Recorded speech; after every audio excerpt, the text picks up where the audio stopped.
जशी मोत्यांनी गुंफलेली नाजूक माळ प्रत्येकाला सुंदर वाटते, तिला परिधान करावे असे प्रत्येकाला वाटते। आणि जर का ती माळ तुटली तर मोती वेचताना नाकी 9 येतात। परिधान करणारा व पाहणारा दोघेही दुःखी होतात।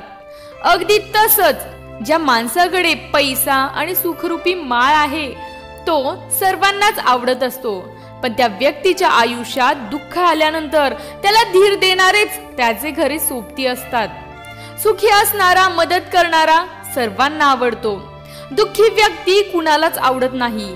मित्रांनो, आपल्या आयुष्यामध्ये कोण येणार हे वेळ ठरवते, पण ती व्यक्ती खरंच आपल्या आयुष्यात गरजेची आहे का याचा निर्णय आपल्यालाच घ्यावा लागेल।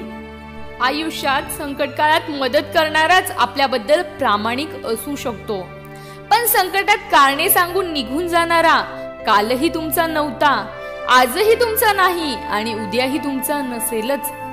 फक्त अशा व्यक्तींना वेळेवर ओळखता यायला हवं। जन्म झाल्याबरोबरच बाळ रडतं, कारण या जगामध्ये पदोपदी स्वार्थी आणि दुःख देणारे लोक आहेत। त्यांच्याशी तुला लढण्यासाठी आधी थोडं रडण्याचं बळ निसर्ग देत असतो। जन्मलेलं बाळ हसत राहिलं असतं तर दुःखाशी लढण्याची शक्ती ते गमावून बसलं असतं। निसर्गाने काही गोष्टींची रचना मानवाच्या भल्यासाठीच केली आहे, परंतु माणूस स्वार्थात एवढा गुंतून गेलाय की त्याला चांगलं आणि वाईट याच्यातील फरक जरा कमीच कळायला लागलाय। स्वतःच्या अंतर्मनाचा आवाज संकटात नेहमीच ऐकत राहा।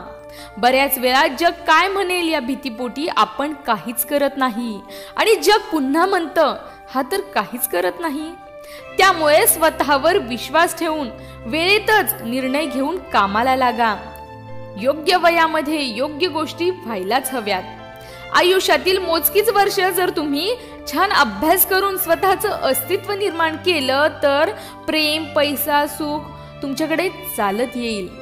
पण आजची बहुतेक तरुणाई सगळं उलटच करताना दिसत आहे, आणि म्हणूनच अपयशाचं जीवन ते जगत आहेत। स्वभाव आणि विचार जुळणाऱ्या व्यक्तीवर अवश्य प्रेम करा, परंतु जर का प्रेमात कुणी नुसतं टाइमपास करत असेल, तुमचा फायदा घेत असेल तर वेळीच सावध व्हा।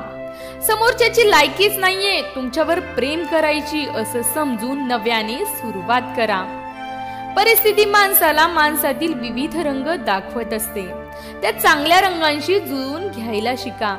बघा, आयुष्यात सुखाचे रंग नक्कीच येतील। स्वार्थाने भरलेल्या या जगात ज्या माणसाला आपण आपलं दुःख शेअर करू शकतो, त्याच्या खांद्यावर आपण क्षणभर सुख अनुभवू शकतो, तीच व्यक्ती तुमच्यासाठी खूप महत्वाची असते। नवरा बायको हे सर्वश्रेष्ठ नातं आहे।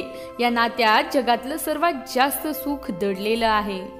जसं चालताना पैजणाचा आवाज होऊन शांतता भंग होते, अगदी तसंच संसारात छोट्या गोष्टींवरून वाद होऊ शकतात, पण पैजणाचा आवाज झाल्याने तो आपण फेकून न देता आनंदाने मिरवतो।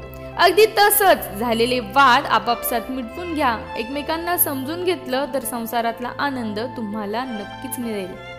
आयुष्याच्या वळणावर प्रत्येक जण प्रत्येक वयातून जातच असतो। तुम्हाला तर हाताच्या फोडाप्रमाणे जपणाऱ्या आई वडिलांना म्हातारपणात 2 प्रेमाचे शब्द बोलत राहा। बघा, येणारी पिढीही तुमचा आदर नक्की करेल। माणसाने स्वतःसाठी मित्र, प्रेम, नाती या संकल्पना तयार केल्या आहेत। आयुष्यामध्ये त्या आवश्यक पण आहेत, त्यामध्ये जगताना नेहमी भानावर राहायलाच हवं। आयुष्याचा रस्ता चालताना धोक्याचे अपघात होऊ नये म्हणून नेहमी चाणाक्षपणे ड्रायव्हिंग करायला हवी। मग बघा, तुम्हाला अपेक्षित असलेलं ठिकाण विनाअडथळे जवळ आलेलं असेल। धन्यवाद मित्रांनो, आयुष्याबद्दलचे हे सुंदर विचार तुम्हाला कसे वाटले मला कमेंट करून नक्की कळवा।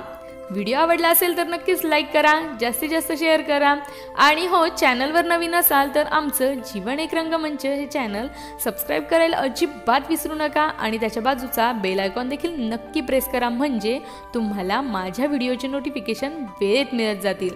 चला तर मग मित्रांनो, पुन्हा भेटूया अशाच नवीन व्हिडिओ सोबत। तोपर्यंत पाहत रहा जीवन एक रंगमंच।